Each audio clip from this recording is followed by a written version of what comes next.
If Chipotle wasn't a thing, I would have so much more money. You know?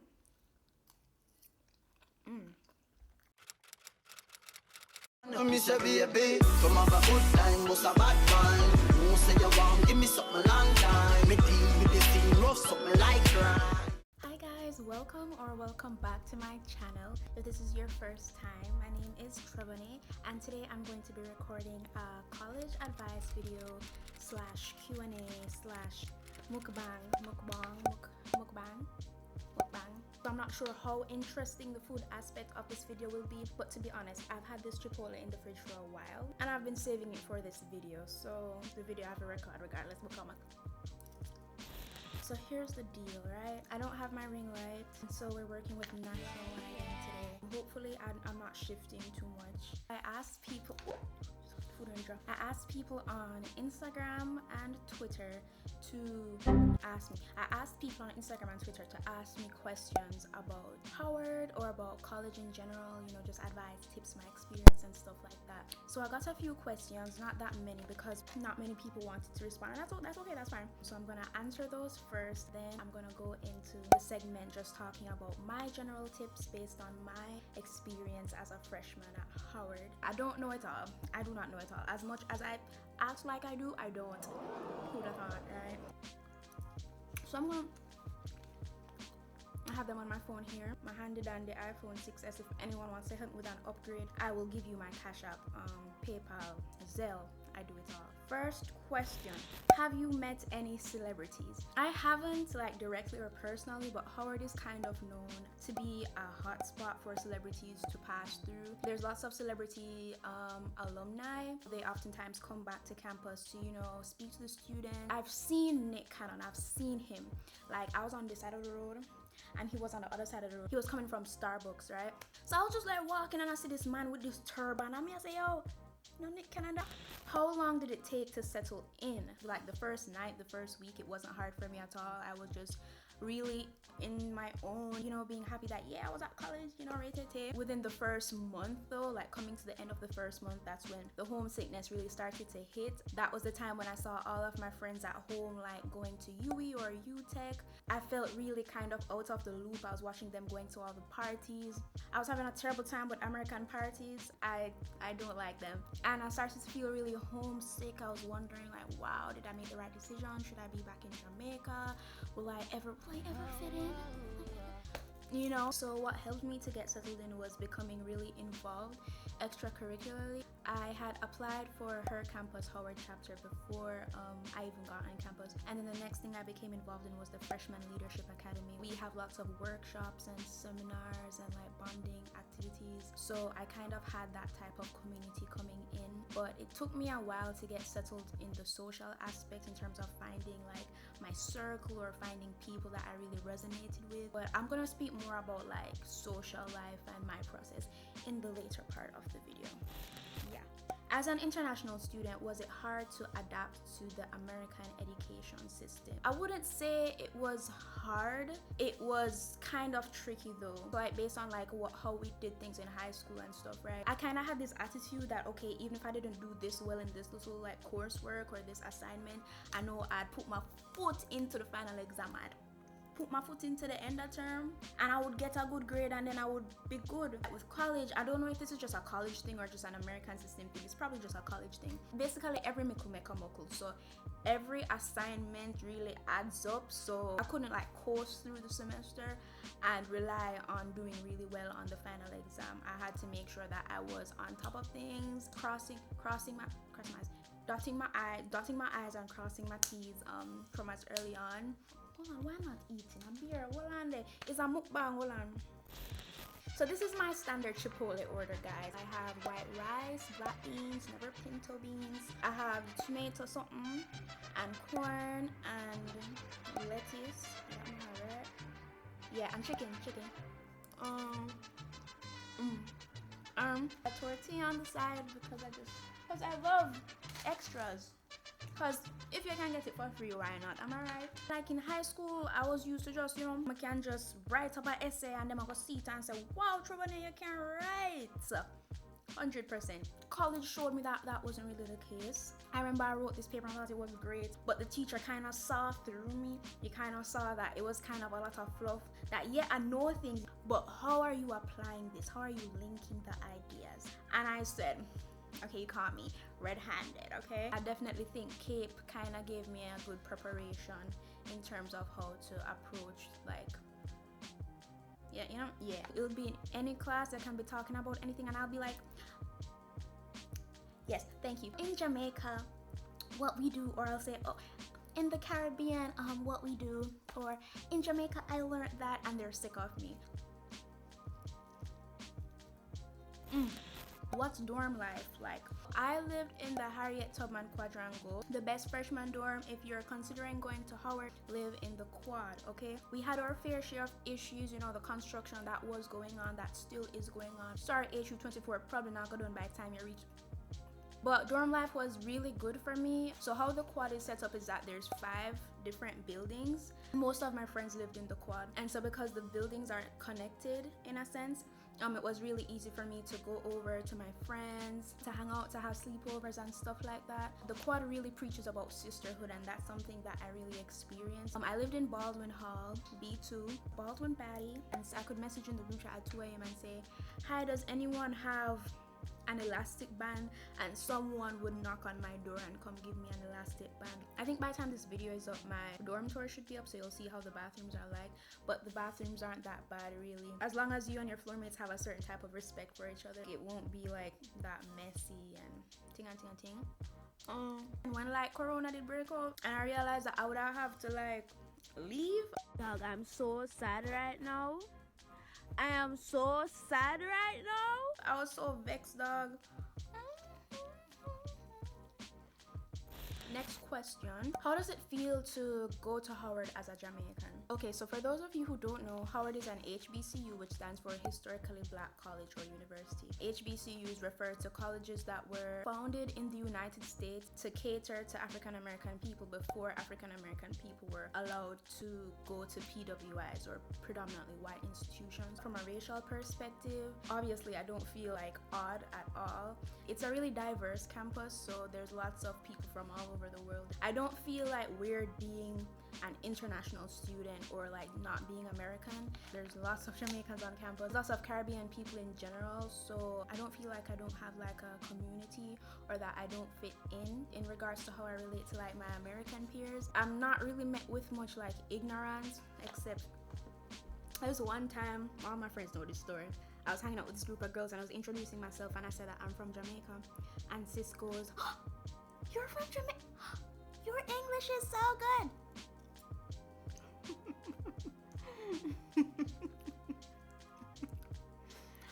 You know, is it a nice campus? Howard is a nice campus. It's urban.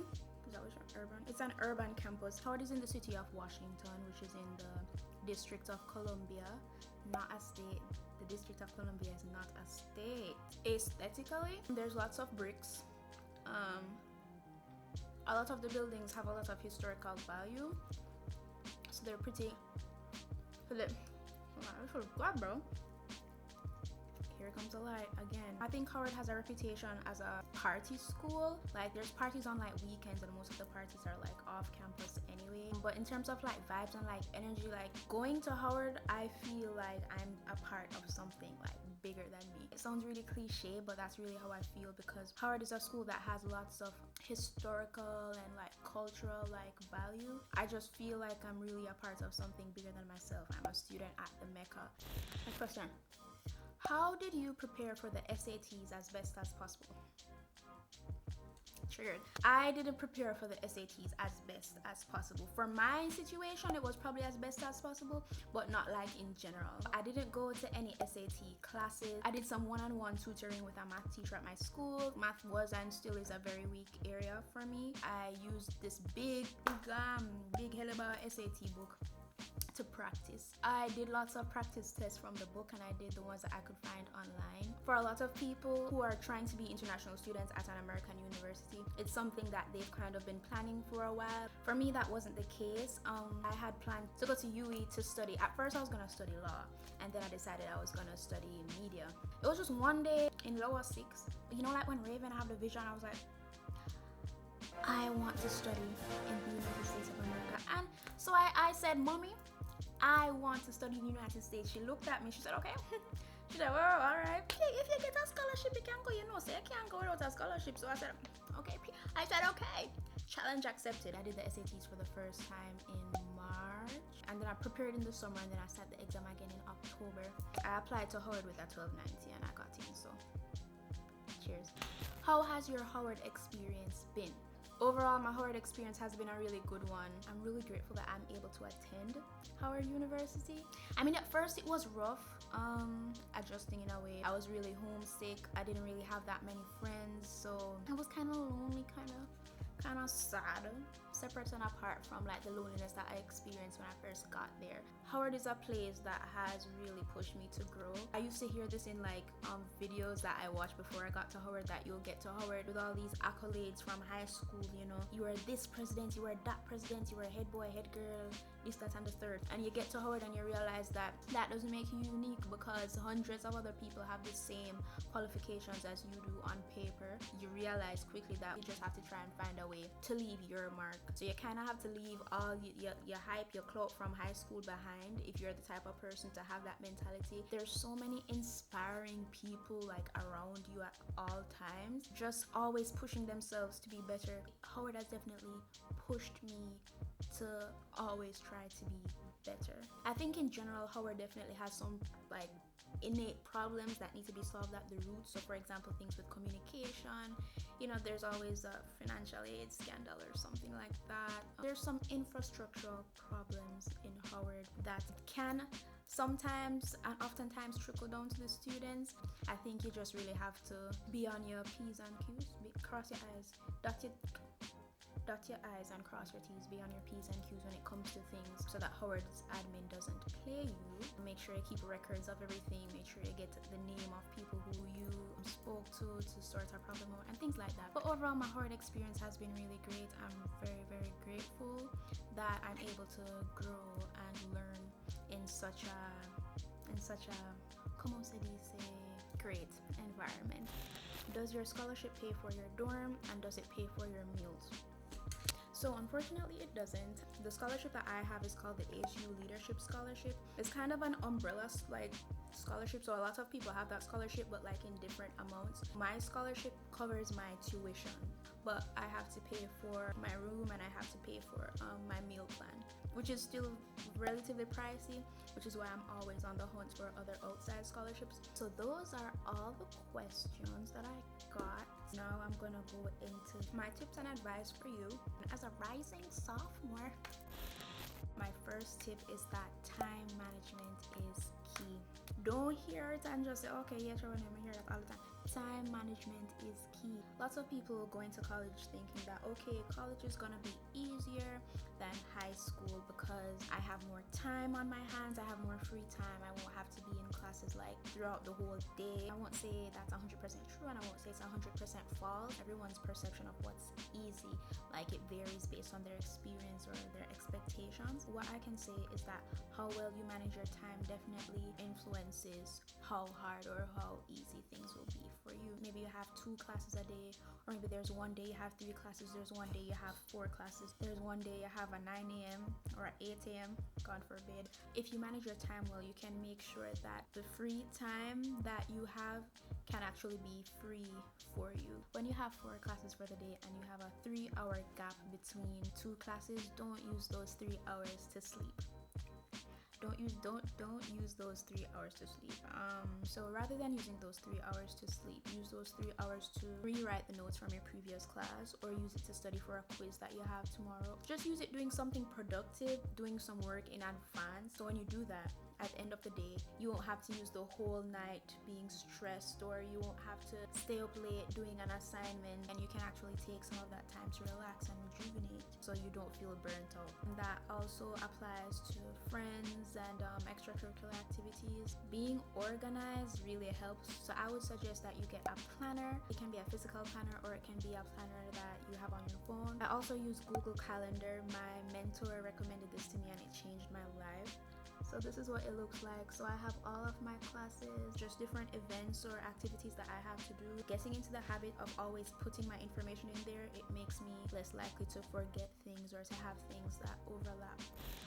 Don't be afraid to ask for help when it comes to your academics, when it comes to wanting to find things out about an organization. When you're new on a campus, I don't think anyone expects you to know everything. So I think it's important to ask questions to people who you trust and people who, won't take advantage of you. With the academic aspect, make sure to utilize the resources that you have at your school. It can be your professor's office hours, it could be tutoring services. Don't let pride stop you from reaching out and asking for help. In my first semester of college, I enrolled in college algebra. Like, not too hard, it's not calculus or nothing like that. Math has just always been, we just always clash. Like, after fifth form, I stopped doing maths.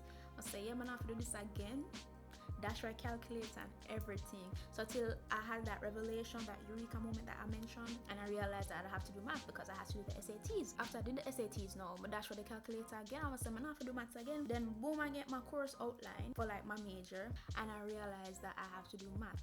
I went into the math class in August with a mental block towards the subject in general. Even though I know that me and maths, we aren't the best of friends, I just knew that I'd have to get it done regardless. Start the class now, I'll go and get a steady 50, get an steady 60. I reached out to a friend who was strong in math, and he helped me out a little bit. I'm like, alright, so I'm trying. If I'm lying, I'm dying. I think the highest I ever got in that class was like a 71. And later on in the semester, I started going to the tutoring service at school. But by that time, it was too late, and I was a steady, dedicated C- student in the class, and I was just like, hey, this is gonna mess up my GPA, so I withdrew from the class. I don't regret withdrawing from the class. What I do regret is not asking for help sooner. 9 times out of 10, the professors that you have will be willing and eager to give you assistance, especially when they see that you have like a genuine interest, whether in the class or just with being able to pass the class. So don't let pride or fear stop you from reaching out to ask for help. If I had asked for help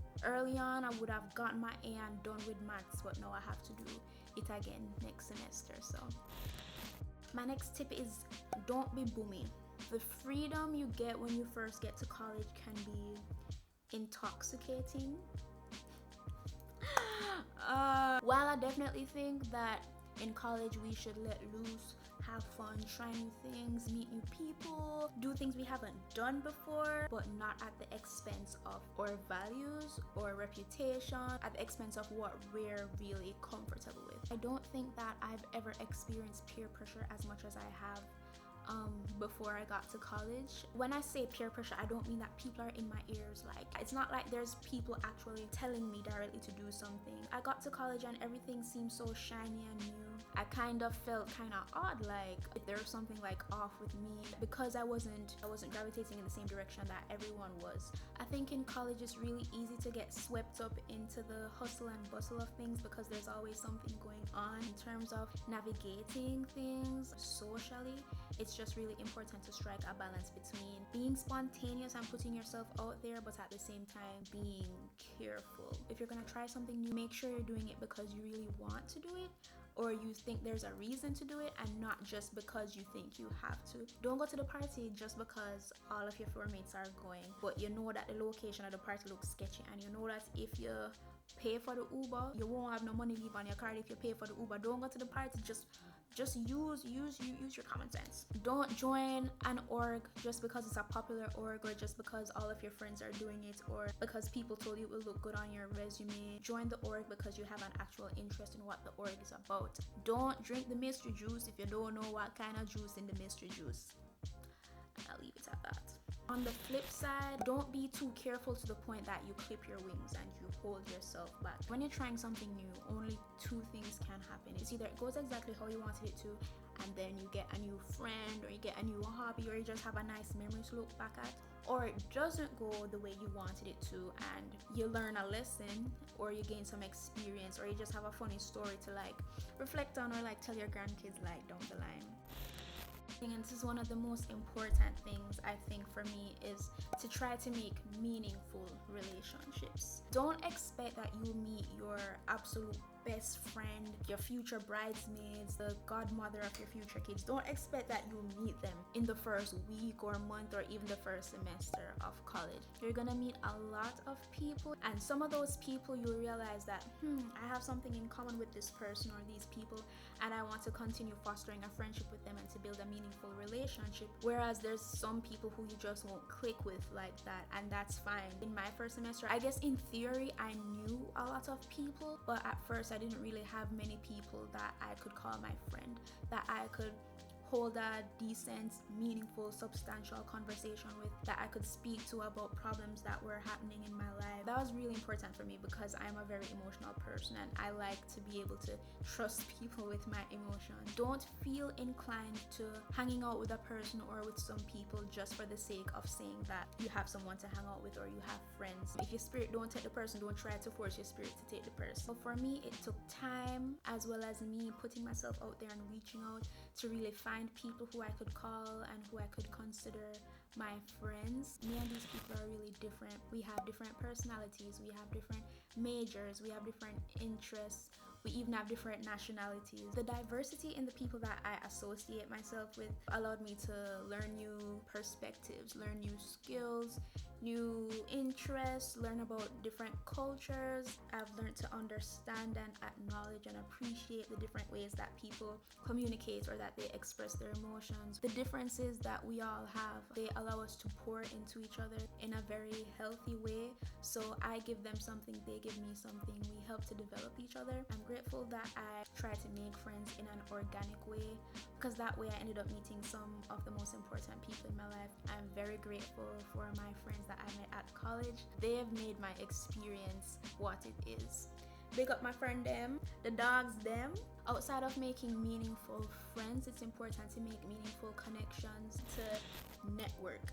Your network is your net worth. Definitely make sure that you're associating yourself with people of substance, and like I said, people who can pour into you. I don't say that to say that you should only meet people to get something from them, or if you think this person can put in a good word for you. It should be genuine and it should be mutual.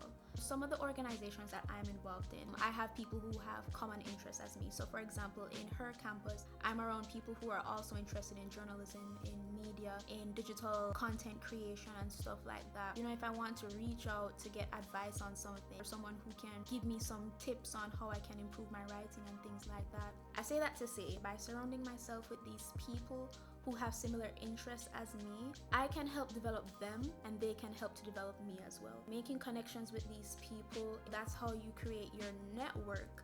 Overall, it's just really important to have relationships that have substance and meaning, and that can help you grow as a person, and where you can also pour into that person to help them grow as well. So I think that is it. You know, I feel like it wasn't focused and I'm like, Vex, was it focused? Thank you guys for sending me questions. Thank you guys so much for watching. If you guys have any more questions regarding college or the college admissions process for international students or Howard in general, you can comment them. You can comment them below and I'll be sure to respond, or you can DM me, reach out to me on any of my social media platforms, and I'll definitely make sure I get back to you. Thank you guys so much for watching. Be sure to like, comment, share, subscribe, and all of the good stuff them, and I'll see you in the next video.